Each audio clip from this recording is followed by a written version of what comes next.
अस्सलाम वालेकुम क्लास। हम थर्मोडायनामिक्स का नेक्स्ट लेक्चर करेंगे।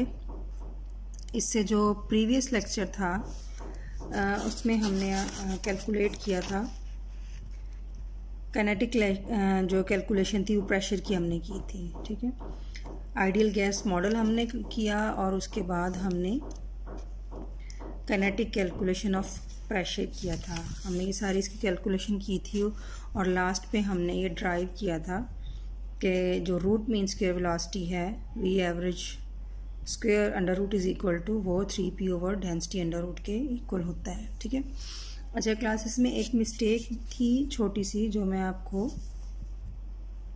बता दूं कि यहाँ पे हमारे पास प्रेशर का फार्मूला है P is equal to m over L cube और ये हमारे पास तमाम मॉलिक्यूल्स की जो वेलोसिटीज़ हैं x डायरेक्शन में।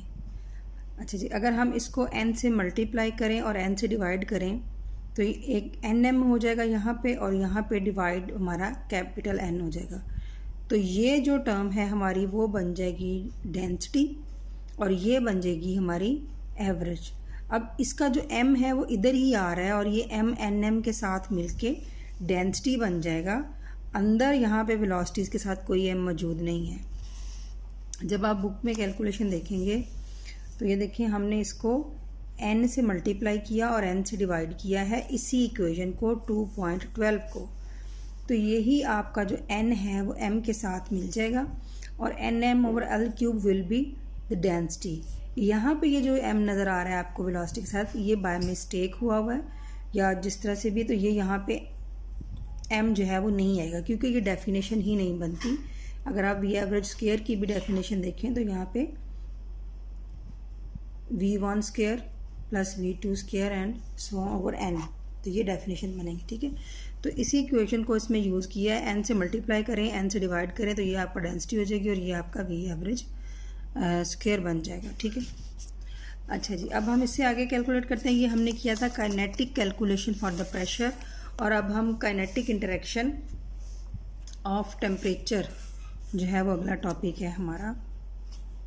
ठीक है, ये काइनेटिक इंटरेक्शन ऑफ टेम्परेचर हम यानी कि टेम्परेचर की फॉर्म में कैलकुलेशन जो है वो करेंगे। ठीक है, तो ये हमारा जो हमने पीछे कैलकुलेट किया था प्रेशर को P is equal to 1/3 density V average square. अच्छा जी, अगर हम इसको मल्टीप्लाई करें बोथ साइड्स V के साथ तो यहाँ पे क्या बन जाएगा PV और अगर हम इधर देखें तो ये PV ये density rho into V average square, तो 1/3 nm V एवरेज स्क्वायर। ठीक है, तो ये हमारी डेफिनेशन किस तरह से बन रही है, ये आपकी डेंसिटी, ये आपका वॉल्यूम। तो डेंसिटी इंटू वॉल्यूम किसके इक्वल है, आपके मैस के इक्वल है। लेकिन यहाँ पे हम मैस नहीं ले रहे बल्कि मोलर मैस ले रहे हैं। Number of moles multiply by the mass of each mole. तो रो वी यहाँ पे हमारा किसके इक्वल है, nm के इक्वल है।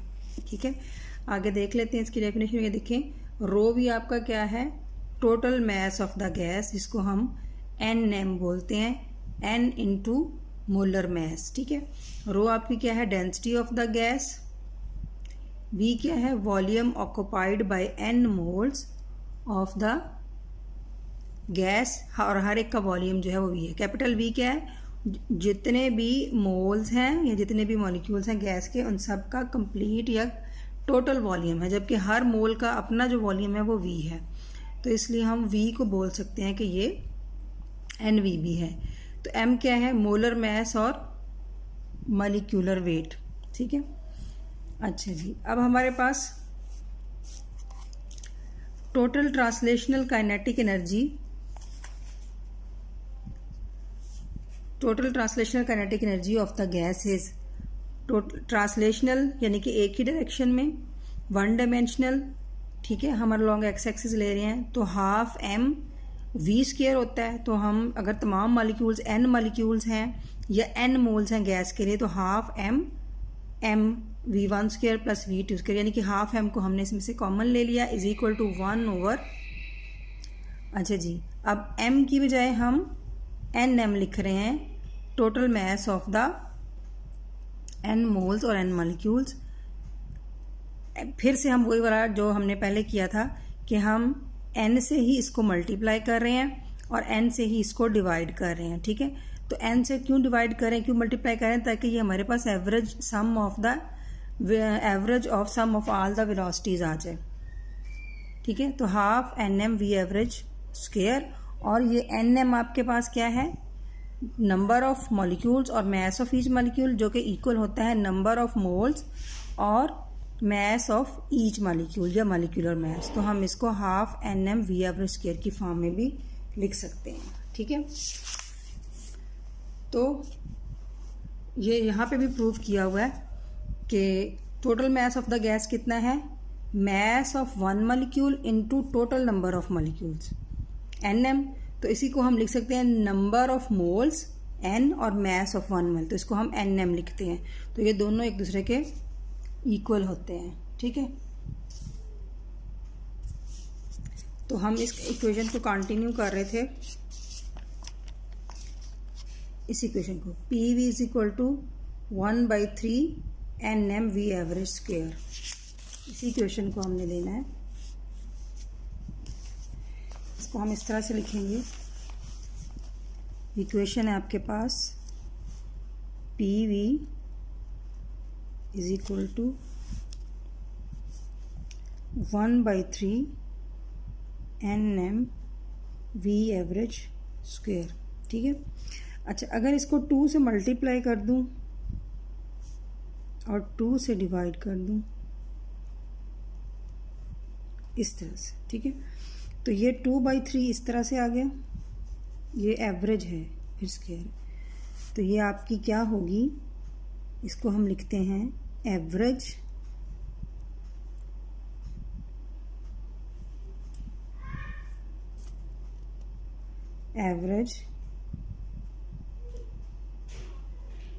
Translational kinetic energy. ठीक है, of n moles of gas. ठीक है, तो ये हमारे पास आ गई ये इक्वेशन, यानी कि आपने लिखा है PV is equal to 2/3 half nm v average square, capital M आएगा, यानी कि हम इसको अगर मोल्स की फॉर्म में लिख रहे हैं एवरेज स्क्वायर। ठीक है, इससे पहले हमने आइडियल गैस लॉ जो लिखा हुआ है, हमें आइडियल गैस लॉ वो क्या है, वो हमारा है PV is equal to nRT। तो अगर हम इन दोनों को कंपेयर करें तो ये हमारे पास बनेगा half nm v average square is equal to 3/2 भी मल्टीप्लाई हो रहा है, इज इक्वल टू nRT।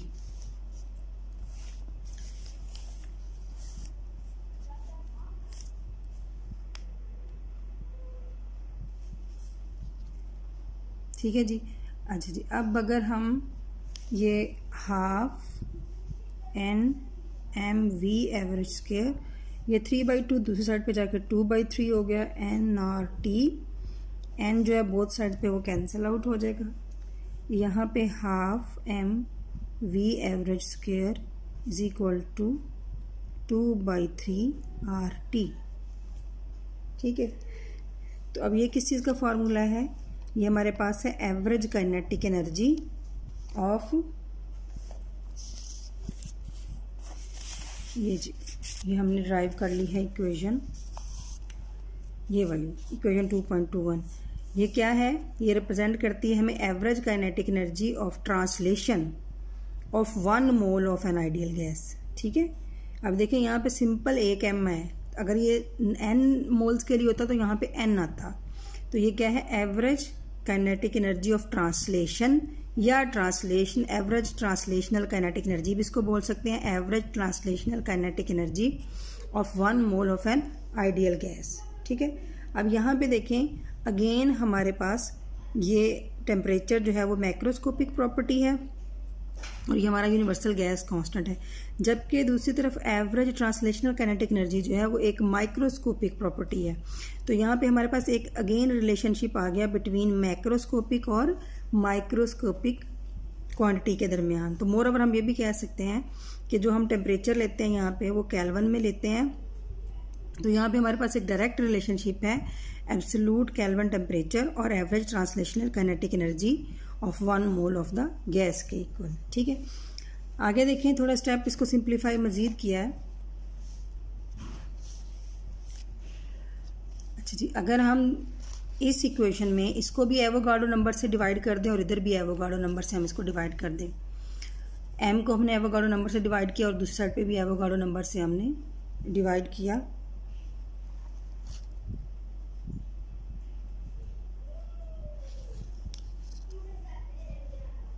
अच्छा सॉरी स्टूडेंट, यहाँ पे ये एक्चुअली ऊपर था आपके पास 2/3, यहाँ पे 2/3 था और ये दूसरी साइड पे जाके 3/2 हो जाएगा। ठीक है, 1/2 mv average square is equal to 3/2 RT, ये बनेगा यहाँ पे 3/2। ठीक है, अब अगर हम इन दोनों साइड्स को 1/2 यहाँ पे भी इसको एवोगाड्रो नंबर से डिवाइड कर दें और यहाँ पे भी इसको हम एवोगाड्रो नंबर से डिवाइड कर दें। ठीक है, तो ये हमारे पास क्या हो जाएगा, m/n, यानी आपके पास molecular weight over Avogadro number किसके इक्वल आ जाएगा, mass of a single molecule. ठीक है, ये आपके पास आ जाएगा mass of a single molecule. ठीक है, और v एवरेज स्क्वायर। ठीक है, और दूसरी तरफ 3/2 इस सारे फैक्टर को हम k बोलेंगे। ठीक है, ये क्या है आपका molar gas constant divided by Avogadro number, इसको हम k बोलेंगे और ये क्या होगा, बोल्ट्जमैन कांस्टेंट। और जो बोल्ट्जमैन कांस्टेंट होगा इसकी वैल्यू, अगर आप एवोगाड्रो नंबर की वैल्यू लिखें और आप r की वैल्यू लिखें तो इसकी जो वैल्यू होगी 1.38 इंटू 10⁻⁻23 जूल पर मॉलिक्यूल इंटू केल्विन होगी। ठीक है, बुक की तरफ आ जाए, ये देखें, ये आपके पास इसको कंपेयर करने के बाद आपने ये टर्म को कंपेयर किया,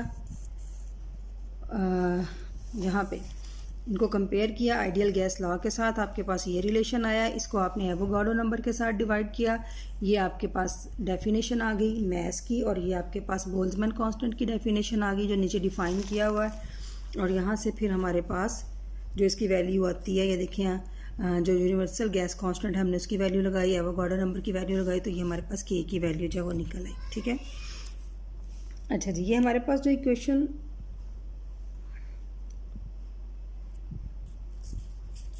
जो 2.21 है और 2.23, देखें ज़रा 2.21 क्या है, 2.12 क्या है, average translational kinetic energy, average translational kinetic energy of a mole of a gas है। ठीक है, तो 2.23 क्या है, average translational kinetic energy of a molecule of a gas. ठीक है, तो average kinetic energy of a mole of a gas और average kinetic energy of a gas, इसको हमने किस फॉर्म में लिखा है, T की फॉर्म में, टेम्परेचर की फॉर्म में, यानी कि हमने काइनेटिक एनर्जी जो ट्रांसलेशनल काइनेटिक एनर्जी है उसको किससे डिटर्मिन किया है, हमने इसको टेम्परेचर से डिटर्मिन किया है। तो अब हमारा यहाँ पे कंक्लूजन ये आता है कि जो एवरेज ट्रांसलेशनल काइनेटिक एनर्जी पर मोल और पर मॉलिक्यूल है किसी भी गिवन टेम्परेचर पे, वो सेम होती है तमाम रियल गैसेस के लिए। ये हाई डिग्री अप्रॉक्सीमेशन, इनकी ये अप्रॉक्सीमेशन है कि एवरेज ट्रांसलेशनल काइनेटिक एनर्जी पर मोल और पर मॉलिक्यूल किसी भी रियल गैस की एक मोल या एक मॉलिक्यूल के लिए किसी गिवन टेम्परेचर पर जो ट्रांसलेशनल काइनेटिक एनर्जी है वो सेम होती है। ठीक है, तो उसको वेरीफाई भी किया है आगे। लेट सपोज हम ये जो हाफ mv1 है, हमने एक पर्टिकुलर टेम्परेचर और प्रेशर कंसिडर किया है, उसके ऊपर हमने दो डिफरेंट गैसेस ली हैं। ये फर्स्ट गैस के लिए एवरेज ट्रांसलेशनल काइनेटिक एनर्जी है और ये सेकंड गैस के लिए एवरेज ट्रांसलेशनल काइनेटिक एनर्जी है, और हमने बोला है कि किसी भी रियल गैस के लिए किसी गिवन टेम्परेचर पे ये सेम होती है, यानी कि 3/2 kT है। ठीक है, तो अगर ये भी इसके इक्वल है, ये भी इसके इक्वल, तो इसको इट मीन्स कि ये आपस में ट्रांसलेशनल काइनेटिक एनर्जी भी इक्वल है। तो जब ये इक्वल है तो 1/2 इधर कैंसिल हो गया, तो v1 over v2 is equal to m2 over m। तो इसको हम बोलते हैं, हमने जैसे पिछले टॉपिक में डिफाइन किया था कि ये आपकी जो VRM² रूट मीन स्क्वायर है ओवर फर्स्ट गैस के लिए, सेकंड गैस के लिए मल्टीप्लाई बाय ये इसके इक्वल होता है। यानी कि आपका जो V1 रूट मीन स्क्वायर है वो किसके इक्वल होता है, V average square under root के इक्वल होता है। ठीक है, तो इसको हमने अंडर रूट की फॉर्म में लिखा है, which is equal to m2 over m under root. ठीक है, ये एक बड़ा इंपॉर्टेंट रिलेशन हमारे पास आया है, इसको हम कहते हैं ग्राहम्स लॉ ऑफ डिफ्यूजन। ये जो हमारे पास रिलेशन आया है 2.24 में इसको हम ग्राहम्स लॉ ऑफ डिफ्यूजन बोलते हैं। ठीक है, यानी कि कोई ये वो स्पीड्स है मॉलिक्यूल्स की, यानी फर्स्ट गैस के या सेकंड के लिए वो किस तरह से डिफ्यूज, कितनी स्पीड के साथ वो डिफ्यूज करती है, वो किस पे डिपेंड करता है, मैस पे। अगर आप देखो तो इनकी जो रिलेशन है वो इन्वर्स आ रहा है। इट मीन्स के हैवियर जो है वो लेस डिफ्यूज करेंगे और लाइटर जो है वो ज़्यादा दूर तक डिफ्यूज करेंगे। चलेंगे इसकी स्टेटमेंट भी देख लेते हैं। States that under similar conditions of temperature and pressure the rates of diffusion of two gases are inversely proportional to the square root of their molecular masses.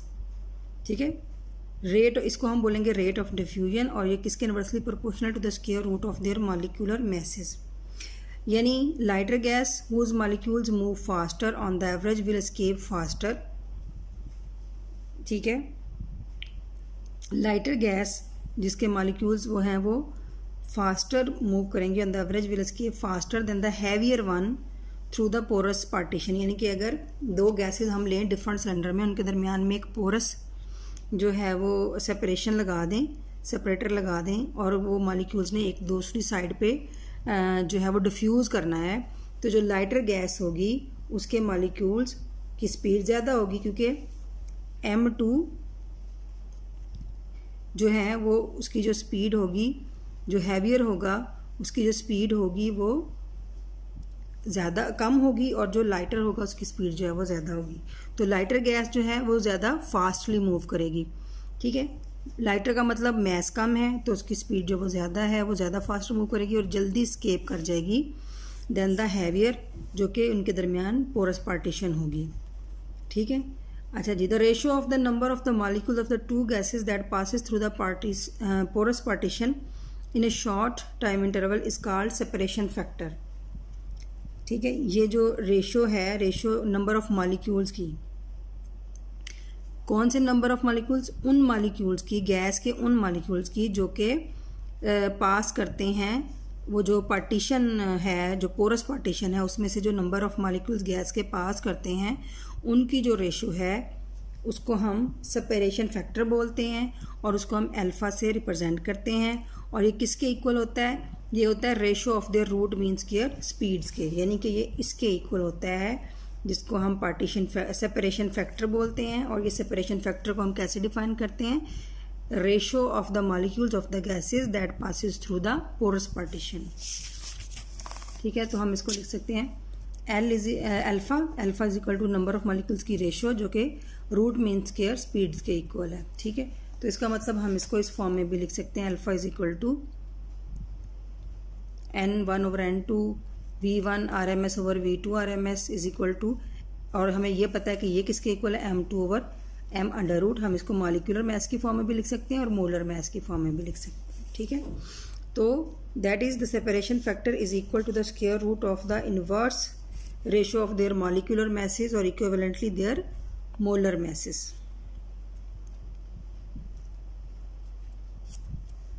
ठीक है स्टूडेंट, तो ये हमारा यहाँ पे कंप्लीट हुआ। हमने पहले कैलकुलेट किया है टेम्परेचर को और हमने काइनेटिक जो है इंटरेक्शन ऑफ द टेम्परेचर जो है वो यानी कि हमने टेम्परेचर को kinetic energy, translational kinetic energy की फॉर्म में डिटर्मिन किया। यानी कि अगर हमारे पास टेम्परेचर गिवन है तो उसको हम डिफाइन कर सकते हैं काइनेटिक एनर्जी की फॉर्म में। और दूसरे लफ्ज़ में हम ये भी कह सकते हैं कि जो ट्रांसलेशनल काइनेटिक एनर्जी है वो टेम्परेचर पे डिपेंडेंट है, क्योंकि आपने देखा है यहाँ पे हमने half mv² is equal to 3/2 RT लिया है। तो इसमें R और 3/2 तो कांस्टेंट है, तो डायरेक्टली ये किस पे डिपेंड करिए, टेम्परेचर पे। यानी कि हमने टेम्परेचर को काइनेटिक एनर्जी की फॉर्म में या ट्रांसलेशनल काइनेटिक एनर्जी को टेम्परेचर की फॉर्म में इंटरप्रेट किया है।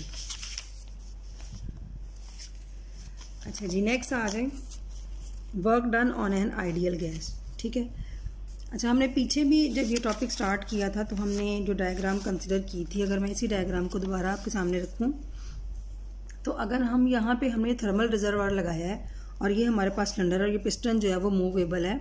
अगर किसी तरह से हम यहाँ पे टेम्परेचर इंक्रीज करते हैं, ठीक है, टेम्परेचर इंक्रीज करते हैं, गैस या आपकी गैस एक्सपैंड होती है तो आपका पिस्टन जो है वो अपवर्ड डायरेक्शन में मूव करेगा। तो हाँ, क्या हुआ कि गैस ने प्रेशर लगाया है पिस्टन के ऊपर। हालांकि यहाँ पे हम एक और काम भी कर रहे हैं, हम यहाँ पे वेट लगा रहे हैं और वेट के ज़रिए हम इस पिस्टन को डाउनवर्ड मूव करवा रहे हैं। तो दो केसेस हैं, एक तो ये कि आप पिस्टन पे वेट बढ़ाते हैं तो आप गैस पे प्रेशर लगाते हैं, फोर्स लगाते हैं, या आपका पिस्टन मूव करता है तो गैस को प्रेस करता है। ठीक है, तो एक वर्क डन जो है वो पिस्टन की तरफ से गैस पे हो रहा है, और अगर आप इसका टेम्परेचर इंक्रीज करते हैं तो गैस एक्सपैंड होती है, तो गैस की तरफ से प्रेशर जो है वो पिस्टन पे लगता है। तो अब ये work done by the gas भी हो सकता है और work done on the gas भी हो सकता है। अभी हम क्या देखने लगे हैं, work done on an ideal gas. ठीक है जी, तो वर्क डन, सो सबसे पहला केस हम ये देखते हैं,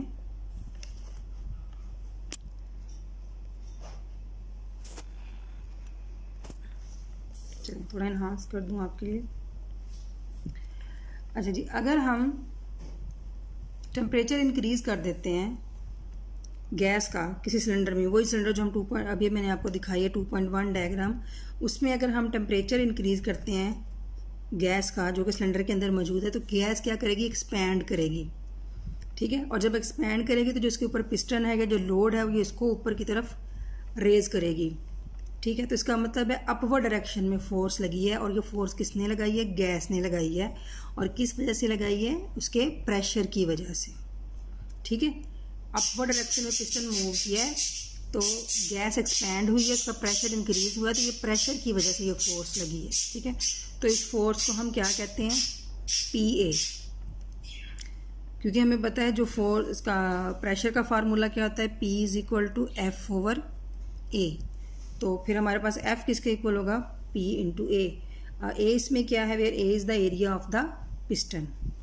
अच्छा जी, अब हम Newton's law of force of the जो फोर्स है उसके मुताबिक अब एक्शन और रिएक्शन लॉ जो है, न्यूटन्स थर्ड लॉ यहाँ पे अप्लाई होता है कि अगर गैस की तरफ से जो फोर्स लगाई गई है पिस्टन के ऊपर, तो देन पिस्टन भी रिएक्शन में फोर्स लगाएगा गैस के ऊपर, जो कि सेम इन मैग्नीट्यूड होगी इस फोर्स के, बट ऑपोजिट इन डायरेक्शन होगी। ठीक है, तो according to the Newton's law जो पिस्टन जो है वो गैस पे जो फोर्स लगाएगा वो -PA होगी। तो total work done W = F dx। ठीक है, अब dx वो डिस्टेंस है जो कि, या वो डिस्प्लेसमेंट है जो कि वो आपका पिस्टन जो है वो कवर करेगा, बेशक वो अपवर्ड डायरेक्शन में मूव करे या डाउनवर्ड डायरेक्शन में, जितना डिस्टेंस उसने कवर किया है। F जो है वो फोर्स है, और इस केस में जब पिस्टन जो है वो फोर्स लगा रहा है तो वो फोर्स क्या है, -PA dx। ठीक है जी, अच्छा अब ये हमने क्या कहा था कि जब हमने गैस का टेम्परेचर इंक्रीज किया तो प्रेशर लगाया गैस ने पिस्टन के ऊपर। अब हम अगर क्या करें, अगर हम टेम्परेचर को फिर कम कर दें तो क्या होगा, गैस फिर कॉन्ट्रैक्ट होगी और वर्क डन किस पे होगा, गैस के ऊपर, क्योंकि पिस्टन जो है वो नीचे की तरफ आ जाएगा। ठीक है, तो इस केस में जो वर्क डन होगा वो पॉजिटिव होगा। ठीक है, पहले भी ये जो हम फोर्स निकाल रहे हैं -PA, ये work done by the piston है, ये रिएक्शन फोर्स के तौर पे था।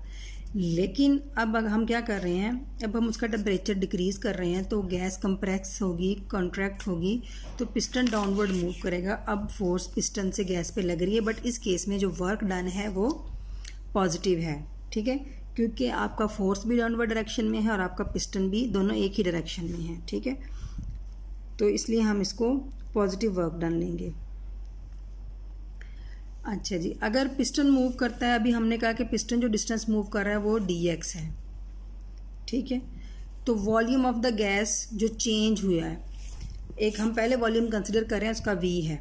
ठीक है, पिस्टन की पोजीशन फिक्स है, वॉल्यूम जो है उसका v है, एरिया जो पिस्टन का वो a है। लेकिन जब हमने कहा कि आपने फोर्स लगाई है गैस के ऊपर, तो पिस्टन ने जो डिस्प्लेसमेंट कवर किया वो dx है, तो ज़ाहिर है फिर कोई ना कोई गैस के वॉल्यूम में उसकी वजह से चेंज आई है, तो उस चेंज को हम dv से रिप्रेजेंट करते हैं।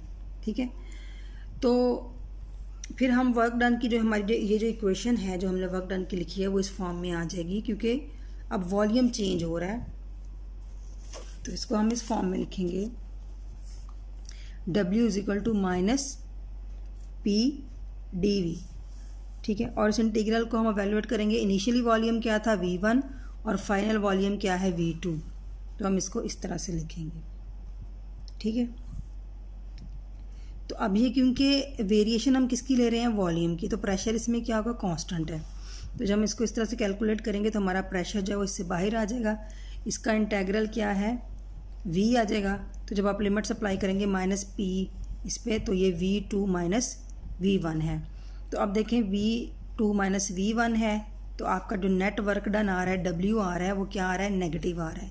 इस केस में V2 जो है वो ग्रेटर देन V1 है। ठीक है, मीन्स इस इक्वेशन से ये कहते हैं कि work done on the gas during expansion is negative. ये कौन सा केस है, जब आपने इसका टेम्परेचर इंक्रीज किया और गैस एक्सपैंड हुई और आपका जो पिस्टन ने वर्क डन किया गैस के ऊपर वो नेगेटिव वर्क डन आया। ठीक है, अब दूसरा केस हमने क्या किया था कि हमने कहा कि जब आपने टेम्परेचर को डिक्रीज किया तो उस वक़्त आपकी जो गैस थी वो कॉन्ट्रैक्ट हुई। ठीक है, तो अब कॉन्ट्रैक्ट हुई है तो उस केस में उसका जो वॉल्यूम होगा dv वो नेगेटिव होगा। पहले वॉल्यूम एक्सपैंड हुआ, अब वॉल्यूम डिक्रीज हुआ, तो वॉल्यूम आपका कॉन्ट्रैक्ट होने की वजह से dv जो है वो आपका नेगेटिव आएगा। ठीक है, तो जब आपका dv नेगेटिव आएगा तो आपका जो वर्क होगा वो आपका पॉजिटिव होगा। ठीक है, तो P2 V2 - V1 की बजाय आप लिखेंगे V1 - V2।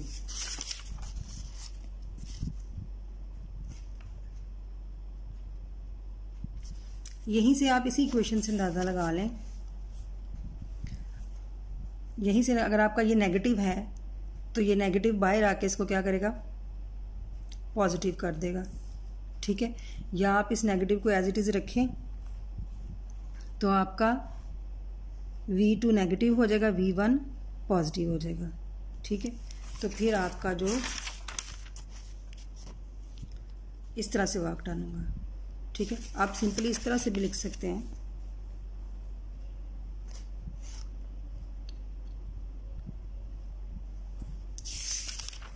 जिस तरह से आपने पीछे लिखा है, यानी कि आप वैसे तो आपका ये आ रहा है, लेकिन अगर आपका वो नेगेटिव है तो फिर आप ये आपकी रिवर्स हो जाएगी,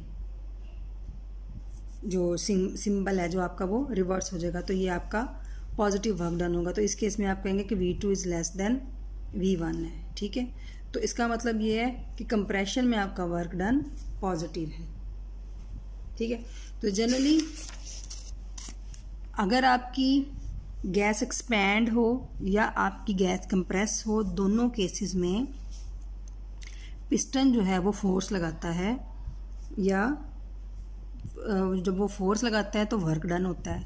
तो अगर आप सिर्फ गैस ही आपका मेन जो है वो सिस्टम है, आप गैस को ही मेन सिस्टम कंसिडर कर रहे हैं, तो वर्क डन हो रहा है गैस के ऊपर, और आप कहेंगे कि दोनों केसेस में वर्क डन हो रहा है। जब आपकी गैस एक्सपैंड होती है तब भी वर्क डन होता है, और जब आप की गैस कंप्रेस होती है तब भी वर्क डन होता है। तो कंक्लूजन आपका ये है कि जब आपकी गैस एक्सपैंड होती है तब आपका नेगेटिव वर्क डन होता है, जब आपकी गैस कंप्रेस होती है तब आपका पॉजिटिव वर्क डन होता है। ठीक है जी, ओके क्लास, यहाँ पे मैं इसको वाइंड अप करती हूँ। नेक्स्ट इसके जो केसेस हैं कुछ वो हम डिस्कस करेंगे, जिसमें अगर आप वॉल्यूम को कांस्टेंट रखें, प्रेशर को कांस्टेंट रखें या टेम्परेचर को, तो अगर हम इन तीनों चीज़ों को कांस्टेंट रखें तो तब वर्क डन पे क्या फ़र्क पड़ेगा। ठीक है, वो हम नेक्स्ट लेक्चर में करेंगे।